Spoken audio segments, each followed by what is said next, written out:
Hello everyone and welcome to AISC's webinar, Direct Analysis Method, Applications and Examples, presented by David Landis. Today is December 8th, 2016. My name is Christina Harbour and I am with AISC's Continuing Education Group. I'll be moderating today's presentation. I want to introduce today's speaker. As Design Director for the Structures Group at Walter P. Moore, Dave Landis brings over 28 years of experience in structural engineering design. He's been involved in over 50 sports facility projects around the country and has also been engaged in a variety of other project types such as high-rise office towers, convention centers, parking garages, higher education facilities, and corporate campuses. He's a licensed engineer in Missouri and 17 other states. Dave earned his master's and bachelor's of science degrees in engineering at Auburn University. Welcome, Dave, and I'll let you take it from here. Thank you, Christina, and good afternoon, everyone. My goal for today is to increase your understanding of the direct analysis method and how to apply it in your practice. Here's the outline for today's webinar. First, we'll review what the direct analysis method is and why we should use it. Then we'll compare the direct analysis method approach with the effective length method, look at how to apply the direct analysis method, and then go through some examples of applying the direct analysis method. Today's overview of the direct analysis method before we get into the examples is more just a refresher than a comprehensive introduction. The direct analysis method is a rational approach to stability analysis and design. It was introduced in a 2005 AISC specification as one of the acceptable methods for stability design. The features of the direct analysis method include P big delta and P little delta effects are accounted for directly through second order analysis. Geometric imperfections of the structure are accounted for through either direct inclusion in the analysis model or by applying notional loads to displace the structure. Inelastic effects, such as distributed plasticity, are accounted for in the analysis by using flexural and axial stiffness reductions. And the best part, then we design using K equals 1, no more K factors. The direct analysis method was first introduced into the 2005 specification in Appendix 7 as an alternate method for stability analysis and design. In the 2010 specification, the direct analysis method was moved to Chapter C and is now the primary method of stability analysis and design. The effective length method and first order analysis methods are still permitted as alternatives to the direct analysis method, but their use is limited and they have been moved back to Appendix 7. AISC Specification Chapter C outlines the direct analysis method approach and requirements. The commentary has a lot of additional information, so if you haven't thoroughly read the commentary yet, I recommend you do so. Also, AISC Design Guide 28, Stability Design of Steel Buildings, authored by Larry Griffiths and Don White, is a good resource and covers stability design, second order effects, the direct analysis method, the effective length method, and the first order analysis method, and has some good examples for each. So if we've been using the effective length method, why should we now switch to the direct analysis method instead? First of all, it's now the primary method for stability analysis and design. It's applicable to all types of structural systems, such as moment frames, brace frames, and combined lateral systems. The direct analysis method captures the internal member forces more accurately. It results in the correct design of beams and connections providing column rotational restraint and stability. And there's no need to calculate K factors. K is always equal to 1. The direct analysis method is applicable and accurate for all ranges of second order effects. And for frames with large second order effects, when the second order effect is greater than 1.5, the effective length method or the first order analysis method are no longer permitted, and the direct analysis method must be used instead. We'll be talking a lot today about second order effects, so first I want to start with the basics to make sure we're all on the same page regarding second order effects. Second order effects result from the displacement of the structural frame and also from the curvature of the individual members. Equilibrium must be satisfied on the deformed geometry of the structure. These include both system level effects and member level effects. The system level effects are the P big delta effects and the member level effects are the P little delta effects. In other approximate stability design methods, the B1 and B2 factors account for these effects. In the direct analysis method, we model these secondary effects directly. First, let's look at P little delta effect. P little delta is the member level effect.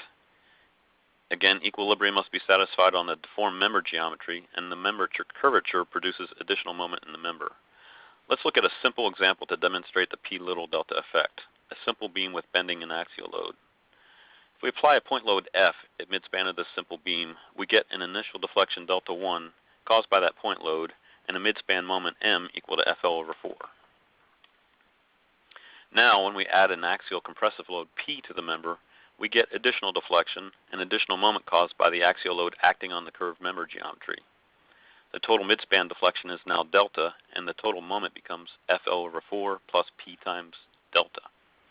The P little delta component is the member level second order effect.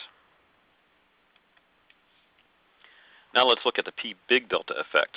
This is an overall system level effect. Again, equilibrium must be satisfied on the deformed frame geometry.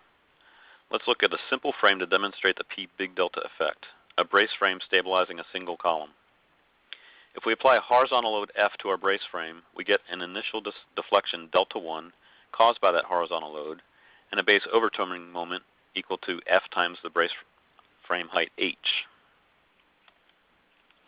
Now, when we add a column load P to our stabilized system, we get additional lateral thrust, additional lateral frame deflection, and additional overturning moment caused by the column load P acting on that displaced frame geometry. So the total lateral displacement is now delta, and the total base overturning moment is now F times the frame height plus P times the total lateral displacement delta. This P big delta component is the system level second order effect caused by the displacement of the frame. Now let's look at both P big delta and P little delta together. We'll look at a simple cantilevered column with vertical and lateral loads applied at the top of the column and investigate the resulting moment diagram. The triangular moment diagram at the far right represents the first order moment, the lateral load H times the column height L. The next moment diagram to the left, the smaller triangle, represents the P big delta portion of the second order effects, the vertical load P times the column displacement delta. The third moment diagram, the thin curve portion, represents the P little delta portion of the second order effects, the effect of the axial load acting on the curved shape of the column. The total moment diagram is the sum of each of those components, the first order moments plus both the P big delta and P little delta second order moments. By applying the moment area method of calculating deflection, we can see that both the P big delta and P little delta secondary moments contribute to the overall system deflection.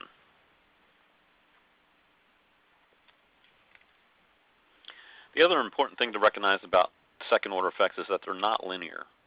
So when we're analyzing a structure and including second order effects, it's not appropriate to superimpose different load cases by just adding the results of independently run cases. The structure should be analyzed with all the loads applied in a single nonlinear analysis case. Before we get into the application of the direct analysis method, I'd like to spend a few minutes comparing the direct analysis method with the effective length method. Both methods can employ either a second order or amplified first order analysis. By amplified first order, I mean conducting a first order analysis and then using the B1 and B2 amplification factors in Appendix 8 to approximate the second order effects. B1 for the P little delta effects and B2 for the P big delta effects. In today's discussion, though, I'll just be focusing on using the second order analysis approach. Second order analysis is available in most of the commercial structural software, and in my mind is the appropriate approach to use. For member stiffness, the effective length method uses the nominal member stiffness. The direct analysis method uses reduced member stiffness in the strength analysis to account for softening of the lateral system due to residual stresses and distributed plasticity. Notional loads. This may come as a surprise to some of you, but when the 2010 specification came out, the effective length method now requires the use of notional loads. When using the effective length method, notional loads of at least 0.002 times the gravity loads must be applied in combination with the gravity loads. In the effective length method, these notional loads do not need to be additive to other lateral loads. They're minimums. The case of the gravity loads combined with the notional loads will probably only control for structures with very high gravity loads and low lateral loads. The direct analysis method requires explicit consideration of initial frame geometry imperfections. This is most commonly done by applying notional lateral loads to displace the structure. Notional loads can be applied as a minimum lateral load acting concurrently with gravity loads for structures with second order effects less than 1.7. If the second order effects are greater than 1.7, then the notional loads must be additive to the lateral loads and acting in the same direction as the lateral loads. Column effective length. For the effective length method, K-factors must be used for sway frames. Later on, I'll point out some of the difficulties in determining the correct K-factors. A nice benefit of using the direct analysis method is that K is always equal to 1 in the direct analysis method. No more K-factors to worry about, even for sway frames. Limitations. The effective length method is limited to second order effects less than 1.5. If you have a flexible moment frame, for example, and the second order effects are greater than 1.5, then you'll not be permitted to use the effective length method and will be required to use the direct analysis method instead. The direct analysis method is not limited in its use. It can be used for any type of structure and for any magnitude of second order effects. And last line, if the effective length method is now in AISC specification Appendix 7 as an alternative method of design, while the direct analysis method is found in Chapter C and is the primary method for stability analysis and design. Even though the direct analysis method is now the primary method in Chapter C, the effective length method and first order method are still permitted to be used if the second order effects are less than 1.5.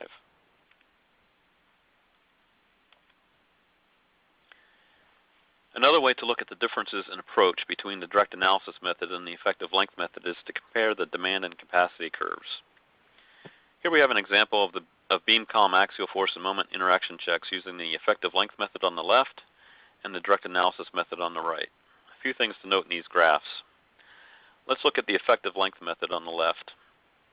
The thinner curved line of the graph represents the actual response of the beam column element as the load is applied and increased. The heavier curved line represents our effective length method analysis.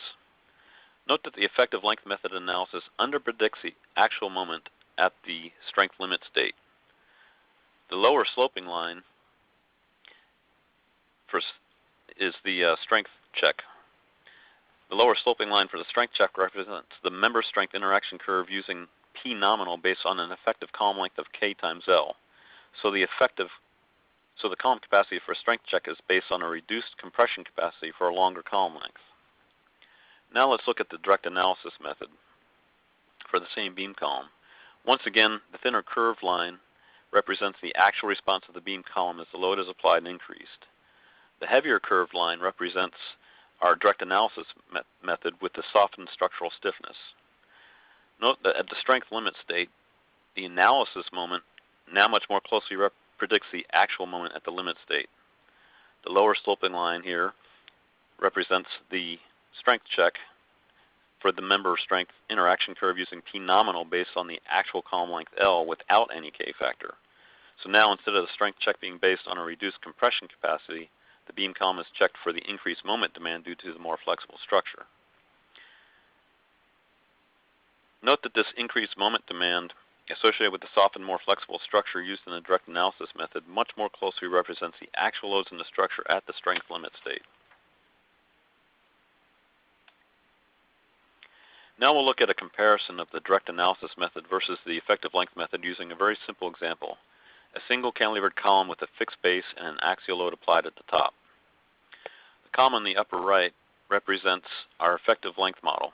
I'm using the older pre-2010 effective length method here without the application of a notional load to illustrate the difference between the two methods.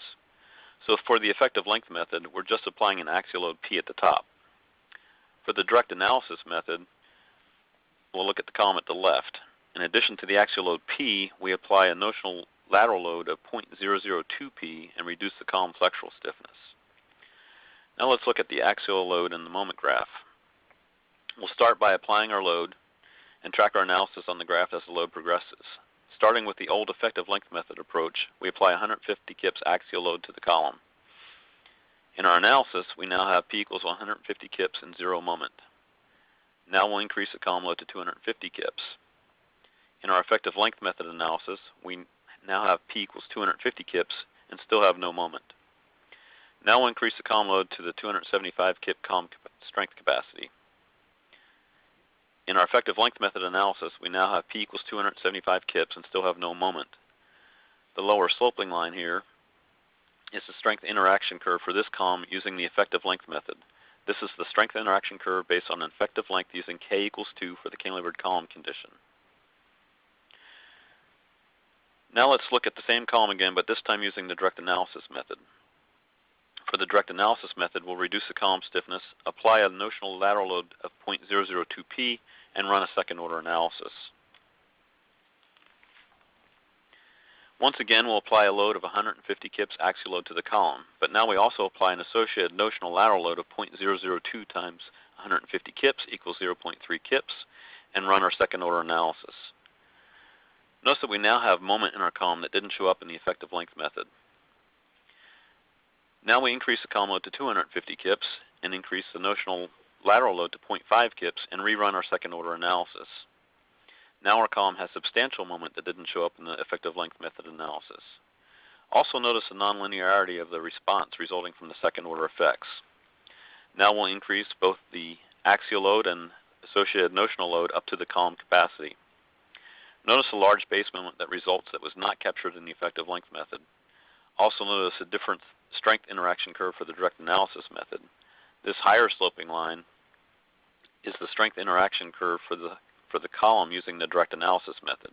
This is the column strength interaction curve based on effective column length equal to the actual column length with k equals 1. In this particular example, the column axial load capacity is almost the same, just slightly less than we had calculated using the effective length method, even though the effective length method had no moment, but the direct analysis method had a large moment. This example was intentionally extreme in order to point out an important difference between the two methods. The effective length method approach will miss some of the moments in the system. For this example, what moment would you have designed the column base plate for if you had used the effective length method? The direct analysis method accurately captures the moments that occur in the structure at the limit state. When using the effective length method, the moments necessary to stabilize the frame at the strength limit state will be underestimated. When using the direct analysis method, the beams and connections providing stability to your frame will be designed for the appropriate moments needed to stabilize the frame at the strength limit state.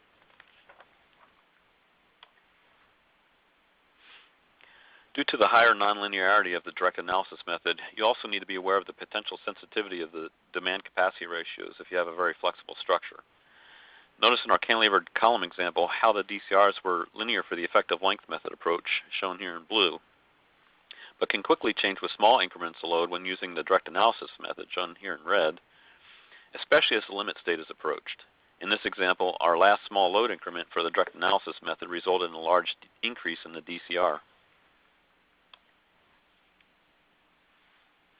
Looking at this another way, here's a graph of the interaction value for each method as the column axial load increases. The older effective length method was linear, while the direct analysis method can be highly nonlinear, especially with flexible structures as the strength limit state is approached. So, when using the direct analysis method, it's important to rerun your analysis if loads increase or if member sizes are reduced. In the previous cantilevered column example, I used the older pre-2010 effective length method without notional loads to highlight the difference between the two methods. The current effective length method does require the application of notional loads as a minimum lateral load to be applied in combination with the gravity loads. However, even with the application of lateral loads, the effective length method still underpredicts the moments, similar to the previous example, as can be seen here in this graph. Again, the direct analysis method approach comes much closer to the actual structural behavior and will result in higher design moments than the effective length method. This is because we soften the frame stiffness when using the direct analysis method. Here's a brief summary of the steps for applying the direct analysis method. We'll get into the specifics of each of these steps and then we'll look at some examples. First, we need to accurately model the frame behavior. We need to factor all loads, even for ASD. We need to consider initial frame imperfections, usually by the application of notional loads. We need to reduce all stiffness that contributes to stability of the system. Then we need to conduct a second order analysis that captures both the P big delta and P little delta effects. And then we use k equals 1 for all member design. When doing serviceability checks, though, we will use the nominal frame stiffness instead of the reduced stiffness. Now we'll go through the specifics of each of these steps, starting with accurately modeling frame behavior. It's important we accurately model the structural system in order to accurately capture the true behavior. This includes correct model geometry, correct member sizes and orientations, correct boundary conditions that accurately reflect actual conditions, correct member properties and stiffnesses, and correct and complete loads, including the effects of leaning columns. All this seems pretty basic, but it's important that the model accurately represent the structural behavior. I mentioned leaning columns. By leaning columns, I mean gravity columns that support gravity loads but are not part of the lateral load resisting system. They are gravity columns that lean on the lateral system for stability. This is something I see missed a lot when someone is analyzing a frame with an isolated 2D model as shown here. They often forget to add the effect from all the gravity columns that rely on that frame for support and work to destabilize the frame. The columns on the right here are what I've referred to as the leaning columns. They are the columns that represent all the other gravity columns that are stabilized by the frame we're analyzing. As the frame deflects, these columns lean on the lateral system for support, and these gravity columns deflect also and add to the overall P big delta effect. The P big delta effect from these leaning columns works to destabilize the frame, so they must be included in our analysis. All loads or conditions that work to destabilize the structural system should be accurately included in the structural model.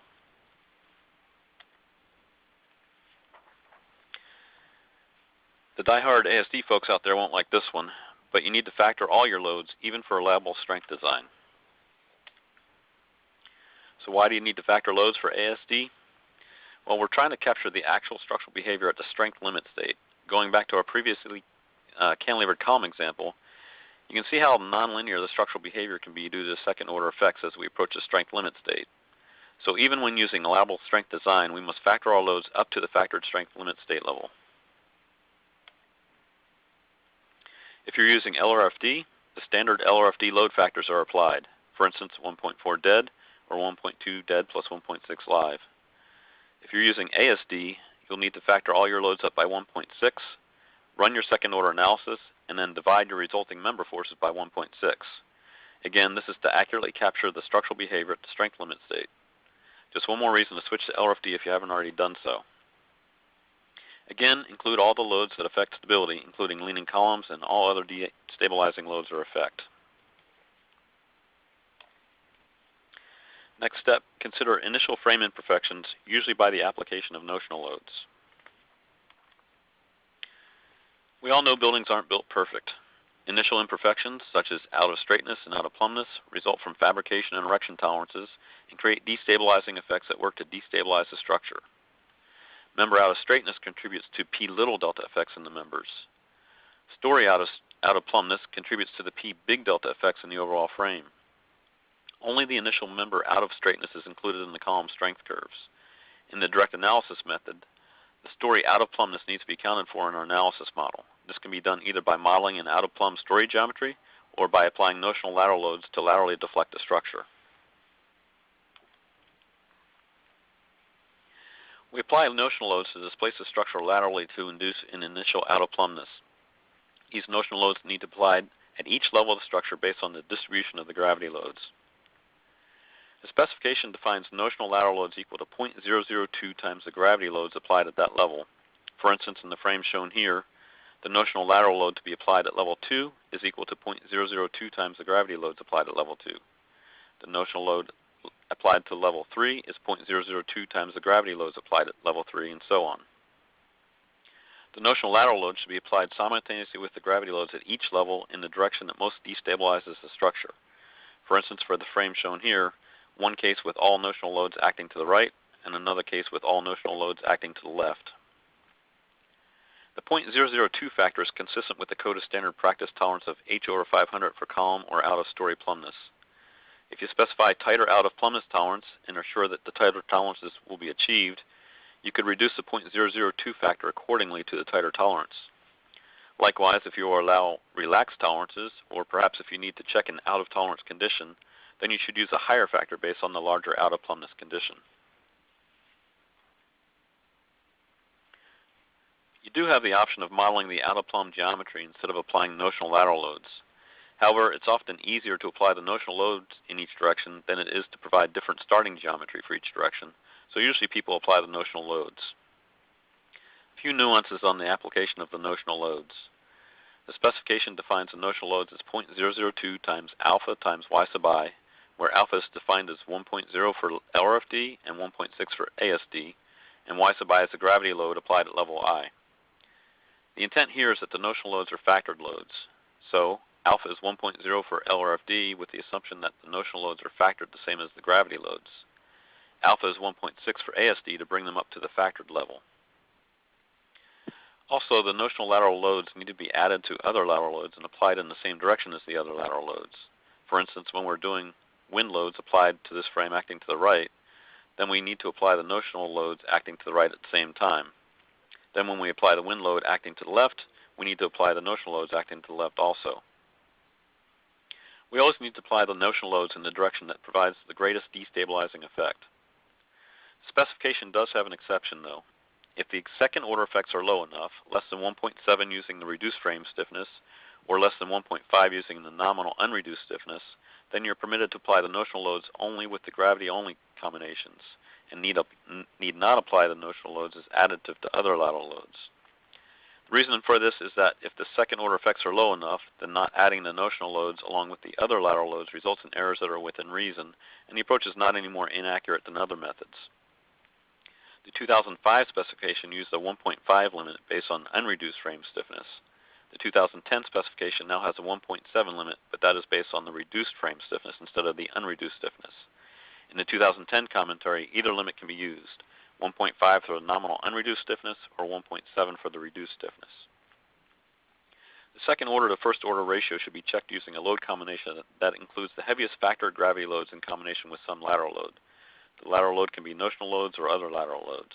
The important part is that you're using the heaviest gravity loads. Of course, a simplification is to apply the notional lateral loads to all load combinations, and then you don't need to check the second order to first order drift ratios.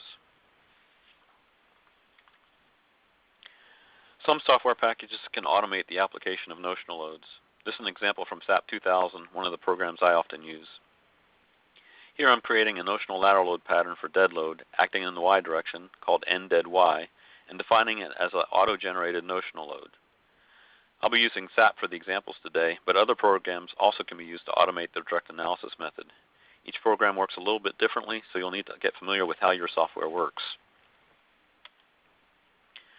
Now you can see in the left column, I've defined load patterns dead, live, WindX, and WindY, and notional load patterns for ndeadX, ndeady, nliveX, and nlivey. At the bottom window, I'm defining the nlivey notional load to be based on the live load pattern times 0.002 applied in the y direction. The notional loads will then be used in load combinations with the same load factors that are applied to the associated gravity loads. For instance, 1.2 ndeady plus 1.6 nlivey will be combined with 1.2 dead plus 1.6 live. Next, we'll need to reduce all stiffness that contributes to stability.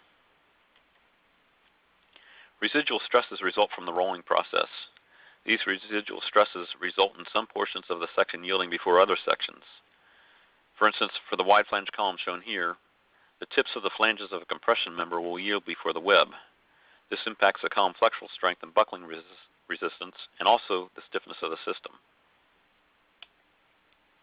So to account for the effects of residual stresses and distributed plasticity, we reduce the stiffness of all members that contribute to stability. For axial stiffness, we use 0.8 EA. For flexural stiffness, we use 0.8 tau B EI, where tau B is less than or equal to 1, depending on the magnitude of the axial load. For low axial loads, when the required axial strength is less than half the yield load, then tau B equals 1 and the flexural stiffness reduces to 0.8 EI. For higher axial loads, tau B is less than 1 and is calculated based on the ratio of the required axial strength to the yield strength, and the resulting flexural stiffness becomes less than 0.8 EI. Since tau B is 1 when the axial load is less than 0.5 PY, tau B is often 1 for moment frames. The specification offers a simplification for tau B that allows you to increase the notional lateral loads by an additional 0.001 times the gravity loads, so 0.003 times the gravity load instead of 0.002, and then tau B can be equal to 1 instead of having to calculate tau B. The stiffness reduction can be automated in some software packages as well. Here's an example again from SAP 2000. You can see in the red box I have selected LRFD design, the direct analysis method, second order analysis method, and the tau b variable stiffness reduction option. This means that SAP will calculate tau b for each member based on the axial load demand. There are also options for tau b fixed or for no modification. If you select the tau b fixed method, you'll need to go back and modify your notional load definitions to use the 0.003 times the gravity loads instead of 0.002 times the gravity loads. If you select no modification, then SAP will use the nominal unreduced member stiffness, so this would be for serviceability checks. You will need to know how your software package applies the stiffness reductions. For instance, SAP will not reduce the stiffness until after the member design checks have been performed. So you'll need to run the analysis, perform a design check of the members, then rerun the analysis so SAP can calculate the proper stiffness reductions, and then redo the design check again. Then if you change member sizes, you'll need to redo that cycle of running the analysis, performing a design check, then rerunning the analysis so SAP can calculate the correct stiffness reductions, and then perform the final design check again. Next step, perform a second order analysis that includes both P big delta and P little delta effects. Our second order analysis needs to capture both the P big delta effects and the P little delta effects. Remember, P big delta is the overall system effect, the effect of loads acting on the displaced location of the joints. And P little delta is the effect of axial loads acting on the deflected shapes of the individual members between joints. As I mentioned earlier, both P big delta and P little delta contribute to the overall system deflections, and therefore both are important to the stability of the structure and both need to be included in the analysis. You'll need to know how your software addresses P big delta and P little delta. For many software packages, you'll need to mesh the compression elements into smaller segments in order to accurately capture the true P little delta effects. The number of segments you need to mesh these members into depends on several factors, including how your software handles P delta and the magnitude of the secondary effects. I like to mesh the compression elements into 4 segments. That way there are nodes at member midspans and at member quarter points as shown here, and secondary effects for both single curvature and double curvature can usually be very accurate. Notice that I did not mesh the beams here. If there's not much compression in the beams, such as in a moment frame like this, then there's no need to mesh them since there will not be a significant P little delta effect with those beams. However, if you have some collector beams with high compression forces, then you should mesh those as well. Some software packages enable you to automate meshing of the frame elements. Here's an example again from SAP 2000. I select the frame members I want to mesh, then select auto meshing and tell it to mesh the elements. In this case, I selected 4 segments for the meshing. Next, you'll need to generate nonlinear load cases. Remember, the second order analysis is nonlinear, so running separate load cases individually and then combining the individually run cases in linear combinations is not appropriate. You'll need to run a series of nonlinear cases that include all the gravity loads, notional loads, and lateral loads combined into a single nonlinear case. In this example from SAP 2000, I'm converting previously defined load combinations into individual nonlinear cases for the second order analysis. Now run a second order elastic analysis that includes both P big delta and P little delta. Make sure you know how your software handles the second order analysis and the stiffness reductions. For instance, in SAP 2000, the reduction factors to EI and EA are assigned only after the design check is run. Iterate as necessary. If you change member sizes or loads, you'll need to redo the cycle of running the analysis, performing the design check, then rerunning the analysis so SAP can calculate the correct stiffness reductions, and then to perform the design check again. After the members are sized, check the second order to first order drift ratios for each level. If the second order to first order drift ratio is less than 1.7 using the reduced stiffness, or 1.5 using the nominal stiffness, then the notional loads are not required to be included with other lateral load combinations. The notional lateral loads are only required in the gravity load combinations. However, if the second order effects are greater than 1.7 using the reduced stiffness, or 1.5 using the nominal stiffness, then the notional loads are required to be included in all load combinations, including those with other lateral loads. A simplification to avoid this check is to use the notional lateral loads in all the load combinations. Next step, K equals 1 for all member design. In all the design equations that have a K factor, K equals 1, and KL is just equal to L, which means that the effective length is always equal to the actual member length. No more K factor, which is good because K factors are often applied incorrectly. I'll show an example later in which the k-factors are often incorrect. So why are we able to eliminate the k-factor in the direct analysis method? Well, the direct analysis method accounts for both the p big delta and p little delta effects. Geometric imperfections are considered explicitly, and the loss of stiffness under high compression loads is considered in the analysis by reducing the member stiffness. The result is that the direct analysis method forces are very close to the actual response of the structure at the strength limit state. If you're using allowable strength design, you'll need to divide the analysis forces by 1.6, since they were factored up by 1.6 for the analysis. And remember, since the analysis is nonlinear, if any member sizes change or loads change, then you'll need to rerun the analysis and recheck the designs.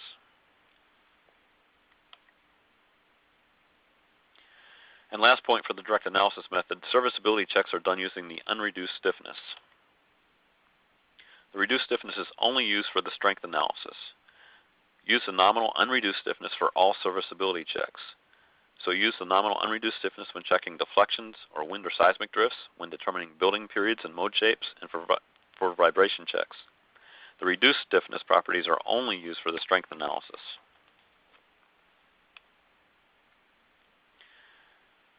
Okay, to summarize the direct analysis method, accurately model frame behavior, including all loads and conditions that destabilize the structure. Factor loads for the analysis, even for ASD. Consider initial imperfections, usually by the application of notional lateral loads. Reduce all stiffness that contributes to stability. Perform a second order analysis that includes both P big delta and P little delta effects.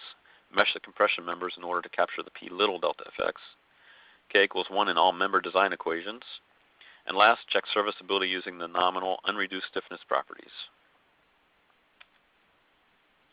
Okay, Christina, time for our first polling question. All right, let's take a break to test your understanding of the first part of the presentation. The question is, true or false, tau sub b calculations can be simplified by increasing notional lateral loads from 0.002 alpha y sub I to 0.003 alpha y sub I. It's a true or false question. Go ahead and select your question right there on the screen and hit submit. Read it again. True or false, tau sub b calculations can be simplified by increasing notional lateral loads from 0.002 alpha y sub I to 0.003 alpha y sub I. True or false? Okay, it looks like most of our participants have responded. Skip to the results. And it looks like about 86% of our participants answered that true. Dave? And that's correct. True.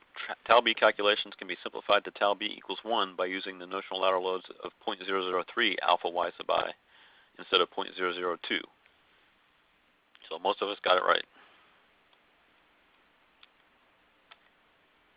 Let's see, do I have control again? Yes. You should be able to advance. There we go. Okay, now we'll take a look at some examples using the direct analysis method. For our first example, we'll look at simple 2D frame supporting a grain storage bin. This is a two-level frame with the upper portion consisting of a brace frame and the lower portion being a moment frame with pin-based columns. We'll check the columns for strength using LRFD and the direct analysis method. The loads are shown here. The grain load is a vertical load PG equals 60 kips at the top of each column. Dead load PD is a vertical load of 5 kips at the top of each column. The wind load is a total of 7 kips with a centroid acting 9 feet above the top of the frame, resulting in a horizontal WH equals 3.5 at the top of each column, and a vertical force couple WV equals plus or minus 5¼ kips at the top of each column, acting either up or down. We'll use A992 steel for the wide flange shapes and A36 steel rods for the braces. We'll use a delta over H equals 0.002 for the initial out of plumbness, which means we'll apply notional lateral loads equals to 0.002 times the gravity loads. And we don't have any inner story drift limits. All columns are oriented strong axis bending in the plane shown, and columns are braced out of plane at each joint. All lateral load resistance in the upper tier is provided by the tension-only rod bracing, and all lateral load resistance in the lower tier is provided by the flexural resistance of the columns. Tension rods have pin connections, and the horizontal beams have both the double angle shear connections that we modeled as pins. We'll use the following load combinations. Combination 1 consists of gravity loads and the associated notional lateral loads, so we have 1.4 times the quantity dead plus grain, plus 1.4 times the quantity notional dead plus notional grain. We've treated the grain load here as a dead load. Note that the notional loads use the same load factor as the associated gravity loads in the combination. Combination 2 is the same as combination 1, except that the notional lateral loads are acting in the opposite direction. Combinations 3 through 6 are gravity and wind combinations. Note that we did not include any notional loads in these combinations. We've assumed here that the second order effects are low and that will not be required to apply the notional lateral loads at the same time as the wind loads. We'll have to check this assumption later. If the second order effects are large, then we'll also be required to apply the notional lateral loads with the wind loads, acting in the same direction as the wind loads. Due to symmetry, combinations 1 and 2 and combinations 3 and 4 will produce the same results, so we'll only need to look at combinations 1 and 3. Also, by inspection, combinations 5 and 6 will not control. Now run a second-order analysis and compare second-order results with first-order results. The maximum second-order to first-order ratio here is 1.2 with nominal unreduced stiffness properties, which is less than 1.5, so notional loads are not required to be added to lateral loads, and our previous assumption was correct. Now we'll apply the stiffness reduction to our second-order strength analysis. The axial stiffness is reduced to 0.8 EA. The flexural stiffness is reduced to 0.8 tau B EI. We're able to use tau B equals 1.0 in this case, since PR over PY for all columns is less than 0.5. So we'll mesh the column elements, reduce the stiffness of all members using 0.8 EA and 0.8 EI, and run a second-order analysis. We ran a second-order analysis to capture both the P big delta and P little delta effects with reduced stiffness. The results are tabulated here. I won't go through all the numbers, but I want to point out the process on the right. First, we'll use K equals 1 for all members in the strength calculation equations. We used reduced stiffnesses of 0.8 EA and 0.8 EI for the second-order analysis, but we use the full nominal properties in all the capacity equations. Then we check interaction using the standard interaction equations in Chapter H. We'll go through one of the column calculations on the next slide. In this case, all the members are okay for strength, with the highest interaction ratio of 0.89 for load combinations 3 and 4. Here are the calculations for column C1. Again, for the capacity calculations, we use the nominal member properties as you normally would, without any reduction. First, we'll determine the compression capacity like we normally would, but with K equals 1. K equals 1, so KL equals Ly equals 14 feet. Ly over Ry equals 108. The elastic buckling stress, Fe, equals 24.4 KSI. The critical compression stress, Pf critical, equals 19.1 KSI. The nominal compression capacity, Pn, equals 19.1 KSI times 11.2 square inches, equals 213 kips. And now we calculate the column moment capacity just like we normally would. C sub B equals 1.67, since we have a linear moment diagram with zero moment at one end. The end brace length equals 14 feet, and Phi Mn is 231 kip feet. Now we'll use the Chapter H interaction equations to check demand versus capacity. Pu equals 112.9 kips, and Mu equals 94.7 kip feet. Pu over Pn equals 0.53, which is greater than 0.2, so we'll use interaction equation H1-1a. The interaction equation results in a DCR of 0.89, which is less than 1, so our strength check is okay. For the second example, we'll look at an unsymmetrical one-story moment frame with leaning columns. You can see the moment frame geometry here. Note the leaning column on the right.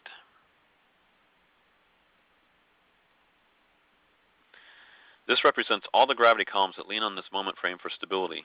The 1,875 kips is the sum of the gravity load from all those gravity columns that this frame is stabilizing. It's important that this load is captured in our analysis, since that load works to destabilize the moment frame. We'll use LRFD in the direct analysis method to evaluate the frame for strength. All column loads shown here are factored gravity loads. All columns are subjected to strong axis bending in the plane shown. The wind load is 12 kips from ASC 705 unfactored. The finite element model is shown here. The column bases have rotational springs, and the columns are moment connected at the top, except for the leaner column at the right that represents all the gravity columns. The linear column is pinned at both top and bottom. We'll assume all column bases have a rotational spring stiffness beta equals 6 EI over 10L. Inner story drift will be limited to H over 500 for the full wind load, and we'll use A992 steel. Here's our model. The loads are listed in the left table, and the base spring stiffnesses are listed in the right table. Note that the columns are meshed into 4 segments each to capture the P little delta effects. The notional lateral loads will be 0.002 y sub I. So we need to perform a second-order elastic analysis that captures both P big delta and P little delta effects using reduced member stiffness.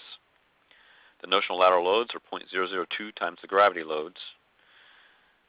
We'll apply property modifiers for the second-order analysis with an axial stiffness of 0.8 EA and flexural stiffness of 0.8 tau B EI. We're going to assume tau B equals 1 for our first iteration, and then we'll check that assumption later. Here are the load combinations based on ASC7 LRFD combinations with the notional lateral loads added. As before, note that the load factors for the notional lateral loads correspond to the load factors for the gravity loads. This time, in combinations 4A and 4B, we're also combining the notional loads with the wind loads.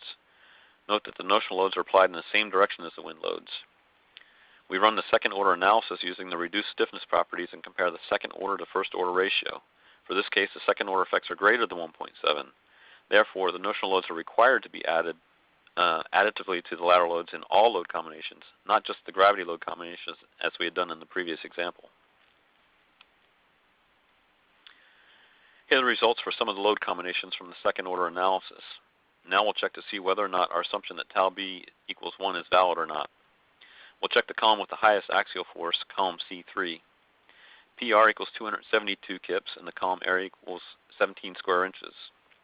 PY equals 50 KSI times 17 square inches equals 850 kips. PR over PY equals 0.32, which is less than 0.5, so therefore it's confirmed that tau B equals 1. This needs to be evaluated for each of the compression members. In this example, tau B is 1 for all the columns, and this is often the case for moment frames. Next, we check the member designs. K equals 1 for all members in the strength calculations, and the strength calculations are done using the nominal section properties. We'll go through the design check calculations for column C3. The size in our analysis was a W12 by 58. The governing load combination is 4A, with PR equals 228 kips compression, and MR equals 1,374 kip inches. K equals 1, KL equals L equals 180 inches. KL over RY equals 71.7, which is less than 4.71 times the square root of E over Fy, so equation 3.2 applies for column compression capacity. The elastic buckling stress equals 55.65 KSI using K equals 1, and the critical compression stress FCR equals 34.33 KSI, so phi PN equals 525 kips. Now we'll look at the column moment capacity. For the W12 by 58 column, the unbraced length LB is 15 feet. MR at the top is negative 1,374 kip inches, and MR at the bottom is positive 431 kip inches with the column in reverse curvature. We'll calculate C sub B using C sub B equation F11 and find C sub B equals to 2.11. Calculate phi MN using equation F22 and C sub B equals 2.11, and we find that phi MN equals 3,888 kip inches. Finally, we check the interaction equation H1-1A, and we find we have a DCR of 0.75, which is less than 1, so the W12 by 58 column size is okay.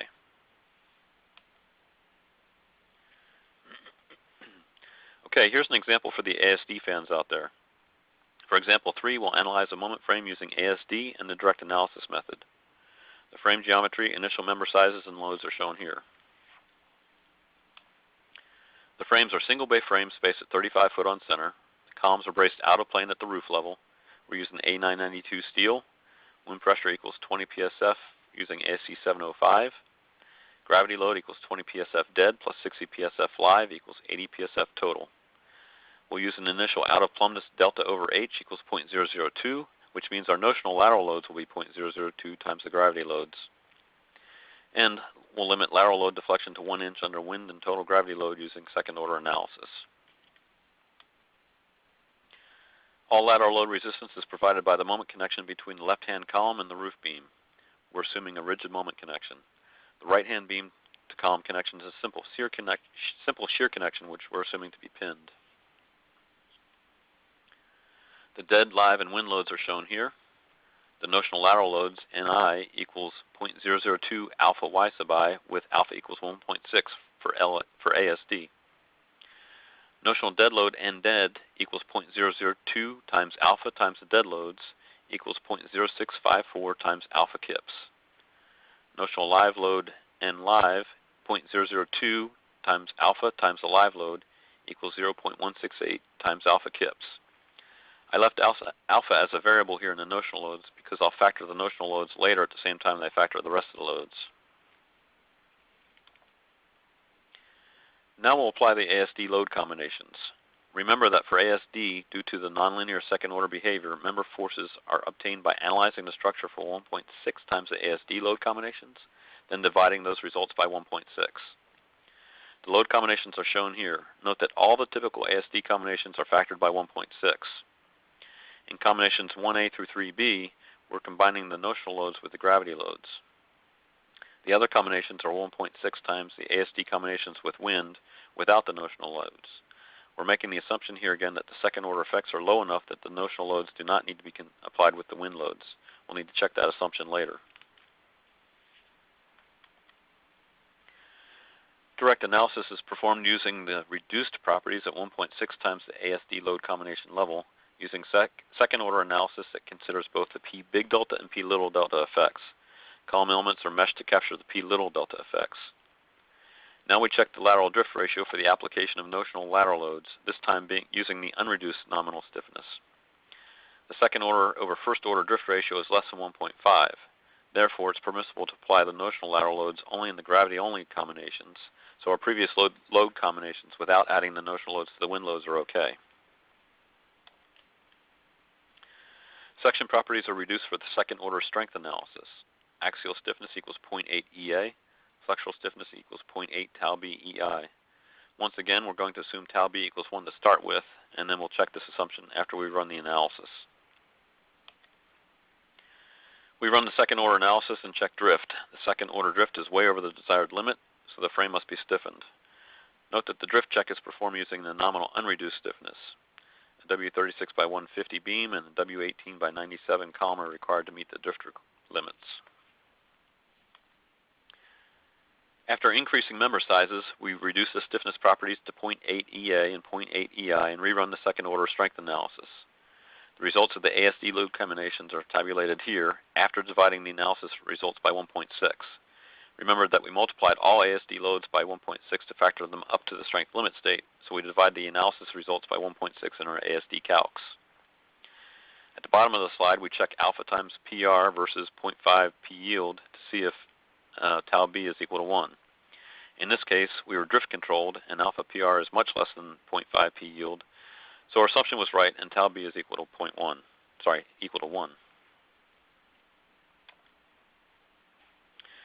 K equals 1 in the strength calculations for all members, and strength calculations performed using the nominal section properties. The strength calculations aren't going to be shown here, but since the frame was drift controlled, the increased member sizes easily worked. Okay, Christina, time for our next polling question. All right, here's another opportunity for everyone to test their understanding. Here's the question. In the direct analysis method, when are reduced stiffness properties used? Is it A, strength analysis, B, member capacity calculations, C, serviceability checks, D, all of the above, or E, both A and B?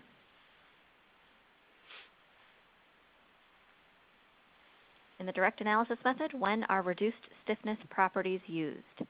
A, strength analysis, B, member capacity calculations, C, serviceability checks, D, all of the above, or E, both A and B?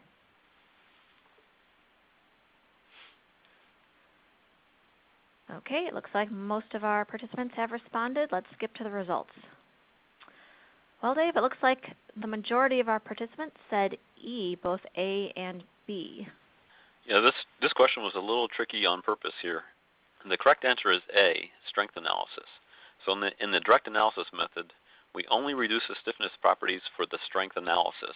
So the lateral analysis, where we're going to get our moments and axial loads for strength checks, we use reduced properties. When we're actually checking serviceability, we use the full nominal properties. And when we're doing the strength calculations, the checks on using the member areas and member moments of inertia, we're going to use the full properties of the section. So we only reduce it for the strength lateral analysis.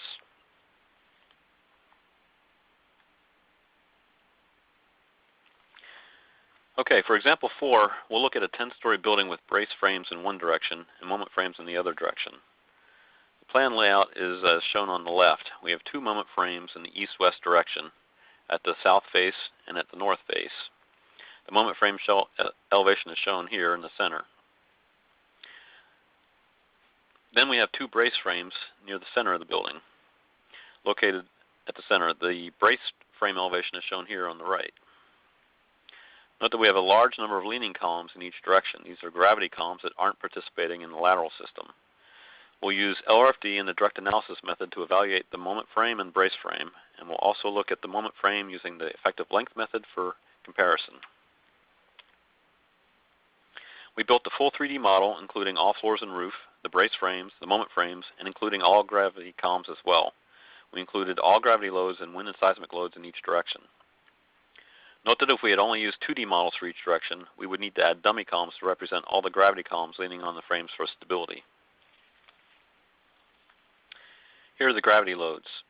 The floor uses a 3-inch composite steel deck plus 3.5-inch lightweight slab equals 50 psf.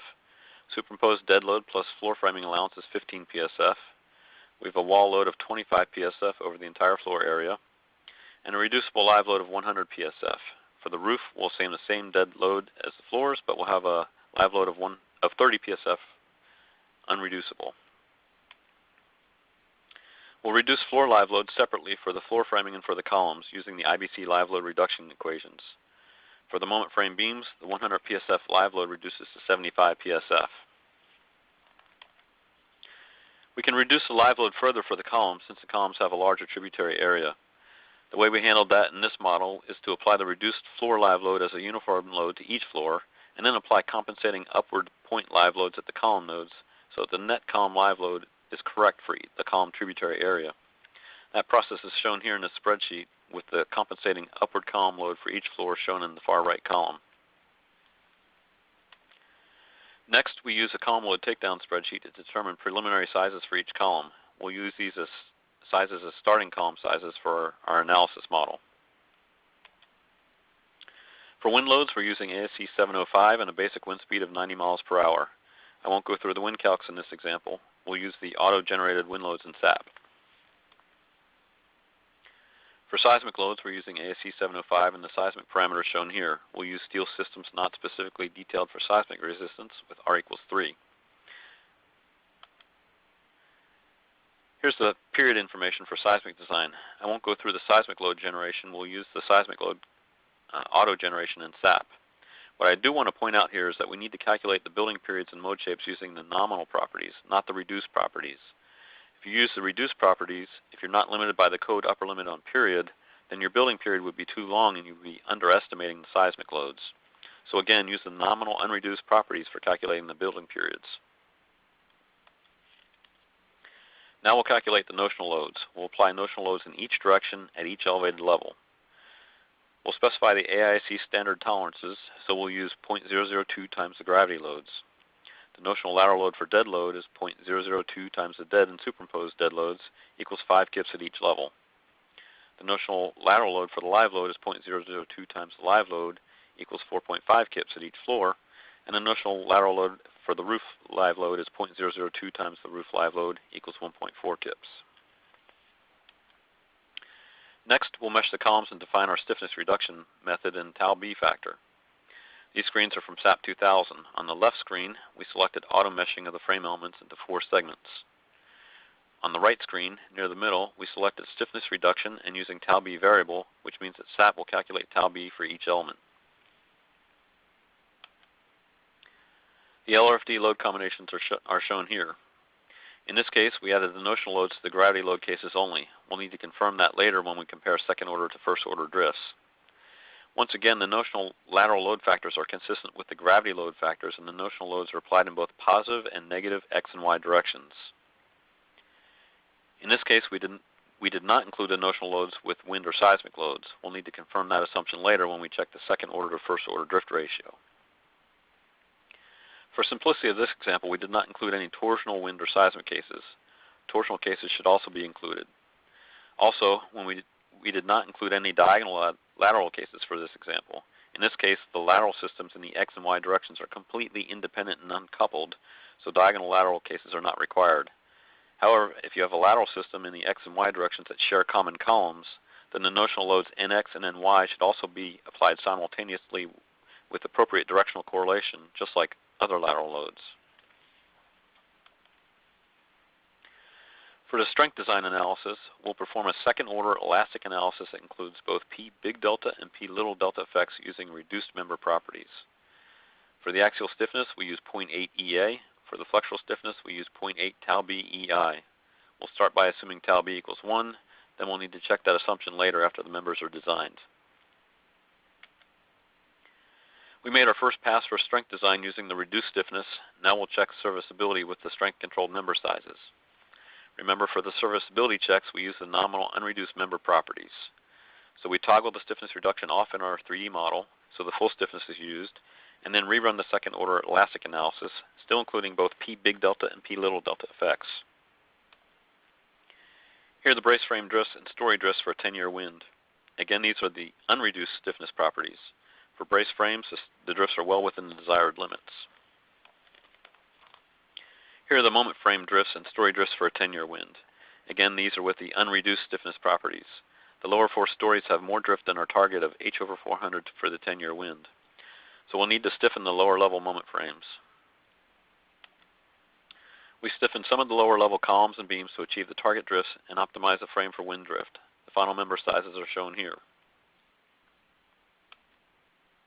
Here are the moment frame drifts for the optimized frame. Again, these are with unreduced stiffness properties. The column on the right shows the drift index for each level. We achieved the target drifts for all stories after stiffening the lower levels. Now we'll check seismic drifts. From ASC 7, the allowable seismic story drift is 0.02 times the story height, which equals 3-inch maximum allowable story drift. The maximum seismic story drift for our frame was 0.79 inches at level 9. Again, that is the drift determined using the nominal unreduced stiffness. And also that's the elastic drift, so we need to multiply by the C sub D factor of 3 to get an inelastic drift of 2.37. That's less than the 3-inch limit, so the seismic drift is okay.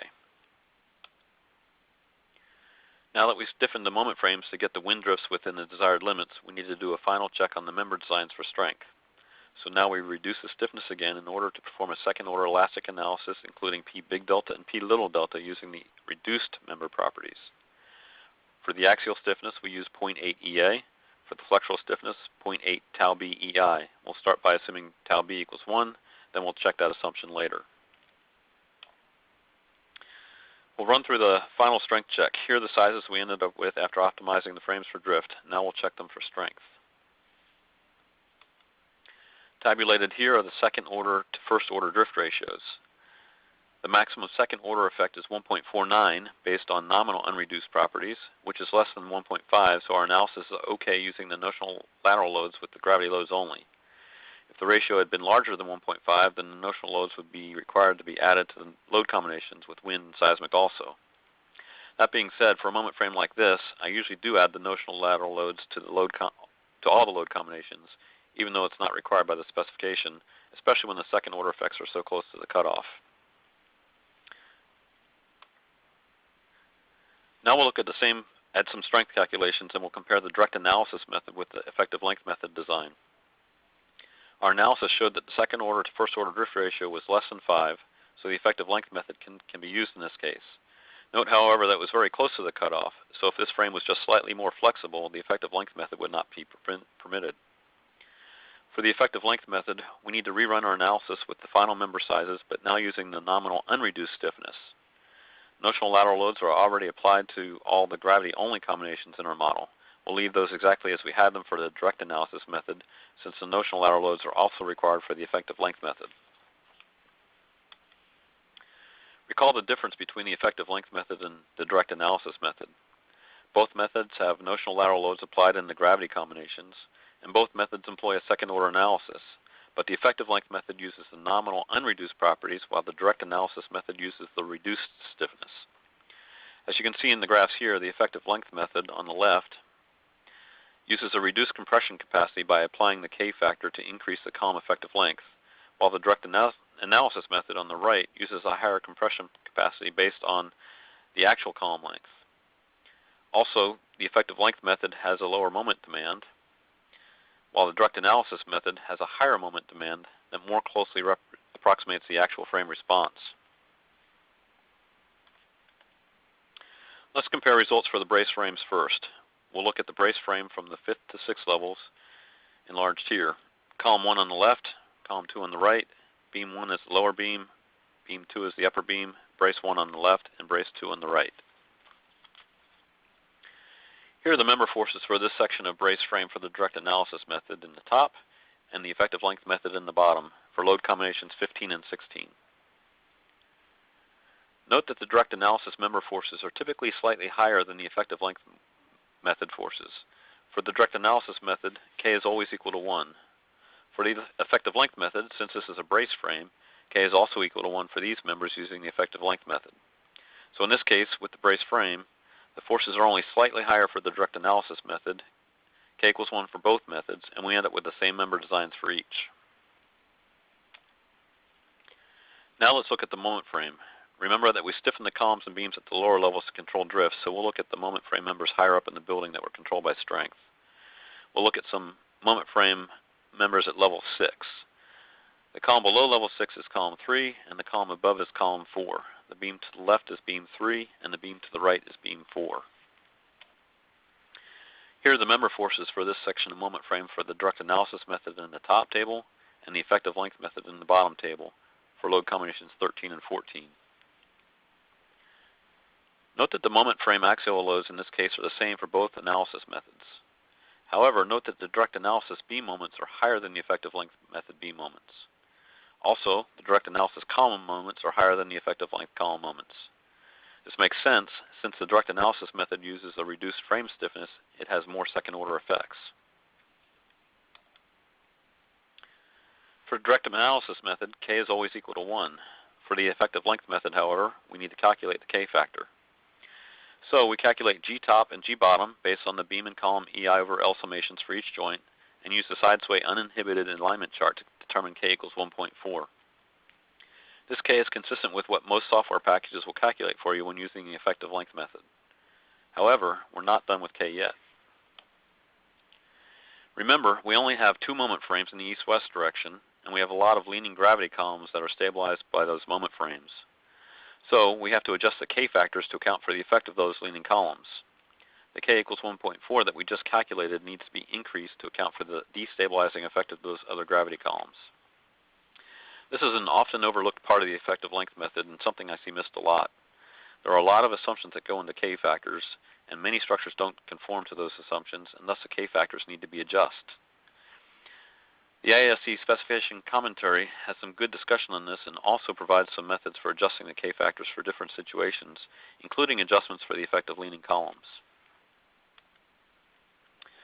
So here we're adjusting the K factor of 1.4 that we previously calculated.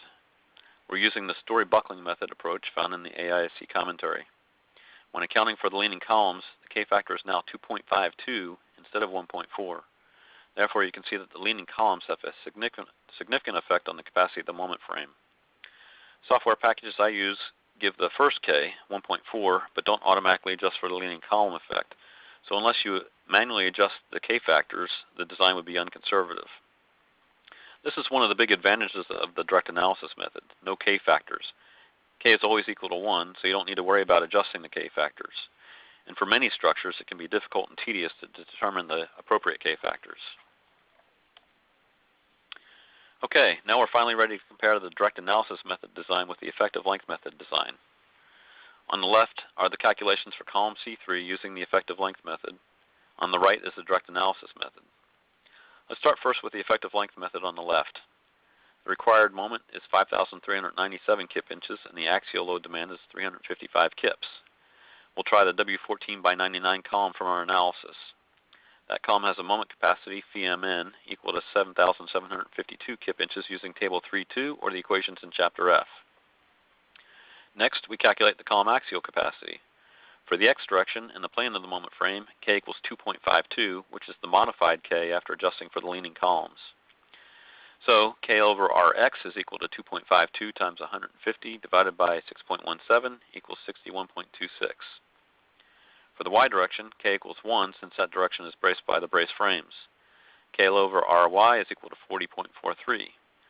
K over rx is larger than k over ry, so the major axis controls the compression capacity. The column compression capacity phi(p)n is 995 kips using the equations in chapter E. Now we plug in the interaction equation H1-1a and find that we have an interaction ratio of 0.98, so it works for strength. Now let's look at the direct analysis method on the right. The required moment is 5,831 kip inches, which is higher than the 5,397 kip inch moment we had for the effective length method. The axial demand is 355 kips, which is the same as it was for the effective length method. We'll try the W14 by 99 column again from our analysis with the moment capacity of phi(m)n equals 7,752 kip inches, the same as before. Again, this is using the nominal section property for that calculation. Next, we calculate the column axial capacity. For the direct analysis method, k is always equal to 1. So for both directions, the column effective length is the same as the actual column length. Since k equals 1 in both directions, the minor axis of the column now controls the column capacity, and phi(p)n is 1,162 kips. Again, this is using the full section properties. Note that this capacity is considerably higher than what we had calculated using the effective length method due to the differences in k. Now we plug into the interaction equation H1-1a again, but now the components of the interaction equation are different. The axial portion of the interaction equation has a lower DCR ratio than the effective length method, while the moment portion of the equation has a higher DCR ratio than the effective length method. The net result here in the end is almost the same, however with the total DCR of 0.97 versus the effective length method of 0.98. So we arrived at the solution in very different ways, but in the end we have the same design. However, the direct analysis method is superior because it's closer to the actual structural behavior, includes the right beam and column moments, and you don't need to worry about calculating and adjusting k factors, which are often misapplied. The direct analysis method isn't limited to just brace frame and moment frame designs. It can also be used for long span truss bracing systems. This is KFC Yum Center, a 22,000 seat arena in Louisville, Kentucky. We'll use this as an example of applying the direct analysis method to truss bracing. The roof and long span trusses were shaped to resemble a Cardinals wing for the Louisville Cardinals basketball team. The roof span is a little over 400 feet by 400 feet with 40-foot deep trusses. 4 vertically curved one-way trusses, highlighted here in red, span over 400 feet and support shorter transverse trusses, as well as a ring grid, center-hung scoreboard, speaker clusters, and catwalks. Gravity stability and lateral load resistance is provided by horizontal trusses shown in red at the top chord of the vertical trusses. For design of the roof lateral system, notional loads are applied to the trusses and added to all load combinations, thus combining the lateral load demands and the stability demands together. This last example of the direct analysis method applied to a more complicated long span roof system. This is Marlins Park in Miami, Florida, with a retractable roof consisting of 3 independent roof panels spanning up to 566 feet. 3 movable roof panels ride on steel wheels and steel rails along track structures. The 3 individual roof panels can all move separately and independently. There are 2 lower roof panels and 1 upper panel. Each roof panel is supported by a system of one-way trusses spanning on a skew from rail to rail. Each lower panel in blue has 3 trusses spanning 530 feet. The upper panel in red has 6 trusses spanning 566 feet. The trusses are up to 45 deep at midspan. The roof panel bottom framing is shown on the left. Diagonals and struts interconnecting the vertical trusses form wide horizontal trusses to provide gravity stability and resistance to hurricane winds. All the lateral resistance is at this bottom framing. The roof panel top framing is shown on the right. Roof purlins span the girders and girders span between the roof trusses. In elevations, the trusses are curved vertically. Here the upper panel is parked over the lower panels. In order to avoid large thrust to the wheels and rails, we provided a release mechanism on the low track side on the left to allow the trusses to move left and right at the left end without building up large thrusts. This means that all the lateral loads in the left-right direction are resisted at the high track end on the right side. And this is a section looking in the transverse direction. In the lower diagram, all the gravity, stability, and lateral resistance is provided by the horizontal bracing trusses at the truss bottom chords and braces that extend up to the upper chords to brace the top chords. In the top diagram, the moment frames that stabilize the roof panels in the left-right direction are highlighted in blue. We use flexible moment frames in each end, as you can see highlighted in blue here. So if you were analyzing the system using the effective length method, good luck determining the right K-factors to use. We used the direct analysis method to analyze the roof panel stability and design the bracing and moment frame systems. First, we investigated the potential buckling shapes of each roof panel using eigenvalue buckling analyses. These buckling analyses provided both the buckled shape and the factor of safety against overall system buckling. The primary global buckling mode of the upper panel is shown here. We initially considered using a series of displaced starting geometries that mimicked the buckling shapes, but eventually decided that employing the notional load approach would be easier to implement. We developed a series of notional loads to mimic the buckling shapes and applied those notional loads to the roof panels. Then the notional lateral loads were added to all load combinations. Here are some of those notional loads applied to the roof panels. These were notional lateral loads applied as area loads directly to the top surface of the roof panels. The notional loads were tuned to mimic the buckling shapes we were analyzing and the amount of initial panel displacements we were targeting. These notional loads were added to all load combinations, including the lateral load combinations. And here's a photo of the upper roof panel during construction. In summary, the direct analysis method is a versatile stability analysis method that can be used for any type of structure. It's the primary stability analysis method, and it provides a very good representation of the actual behavior in the strength limit state. The steps for employing the direct analysis method are summarized here. First, accurately model the frame behavior, making sure to capture all destabilizing loads and effects. Factor the loads, even for allowable strength design. Consider initial imperfections, usually by the application of notional lateral loads. For the strength analysis, reduce all stiffness that contributes to stability. Perform a second-order elastic analysis that includes both P big delta and P little delta effects. Mesh compression elements into segments to capture the P little delta effects. And then use K = 1 for all member design. And finally, use the nominal unreduced stiffness for serviceability checks, such as deflections, drift, building periods, and vibration. Okay, Christina, I think we have some time left for questions. Okay, great. Thank you, Dave. Perfect timing. We have quite a few questions from the audience. And just as a reminder, if you have not yet sent in your question through the chat, you can still do so. Okay, so for our first question, I'm going to take us to slide 51, just so we have a visual aid. Can you explain in more detail how the ratio of the second order drift to the first order drift is calculated within your computer model? Are you running separate models to calculate this ratio? Yes, excellent question. So what we do is run a first order analysis and look at the deflections that we get at each level, and then calculate our story drifts from the first order analysis. And then we run a second order analysis and do the same thing and compare the drifts from the first order to the second order. And I think in example 4 we showed a table. Let me see if I can find what slide that is. We showed a table of the drifts, and that's exactly how that was calculated, was looking at first order and then second order and then comparing the two. So 2 separate models. Okay, great. Thank you. And while we're on this topic, should this ratio of second order to first order drift be checked for all load combinations?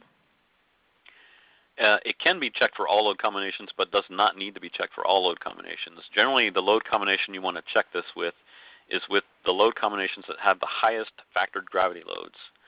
Generally, that's going to be the gravity loads with the notional loads, or the full gravity loads applied with some other lateral load. The important thing here is that the combination of the frame stiffness and the gravity loads is what destabilizes the frame. So we want to check that with the highest gravity loads.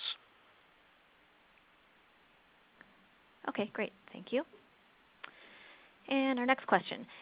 If the analysis software does not automatically generate your notional loads, can the direct analysis method be used with the governing load combination only in order to reduce the number of times the notional loads are calculated and applied? I wouldn't say it could be used with the governing load combination only, because there's so many different load combinations to check. If we had a very heavy structure with fairly light lateral loads, then I would be concerned if we didn't include notional loads with the gravity combinations. I think there's a couple different methods. One is to just manually apply all those loads. Another is to find out what your typical ratio would be and then adjust your load factors on those other lateral load combinations to factor them up accordingly. So those are two different methods, but the notional load should be included. Okay, and then in the first order and the second order drift models, do you still need to apply the notional loads?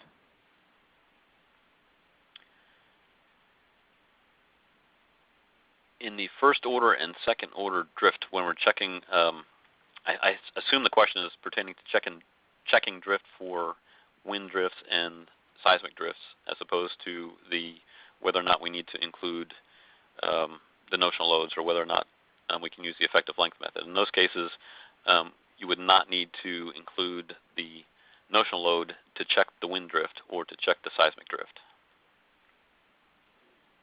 Okay, thank you. The next question. The industry that I work in still uses ASD, the 9th edition specification. We're currently discussing changes to include P delta. Can you clarify how this will not create a more conservative design?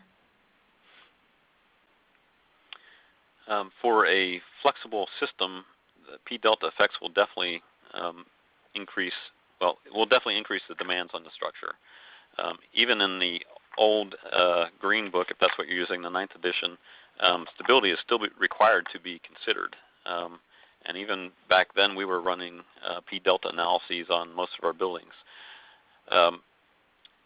So it will result potentially in more conservative sizes if you have flexible frames. If your frame is fairly stiff already, then the secondary effects will be minimal, and you may not have any increases in demands or very low increases in demands. So it really depends on your structure. If you have a flexible structure, there will be increased demands going from second order to first order. If you have a stiff system, then that effect is very, very small. Okay, thank you. Next question. Would it be overly conservative to always use the 0.003 alpha y sub I to avoid calculating tau sub b? Good question. I don't think it would be overly conservative. Certainly it's not required.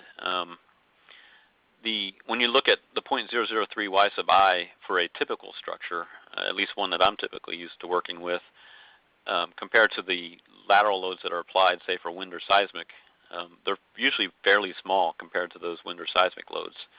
So for a structure like that, then no, I don't think it's overly conservative to apply the 0.003 instead of the 0.002. On all the examples I did here, I applied the 0.002 just because that's the approach allowed by AISC and wanted to demonstrate that. But it certainly is a simplification to put 0.003 for all of those, and then you don't need to go through the tau b calculations.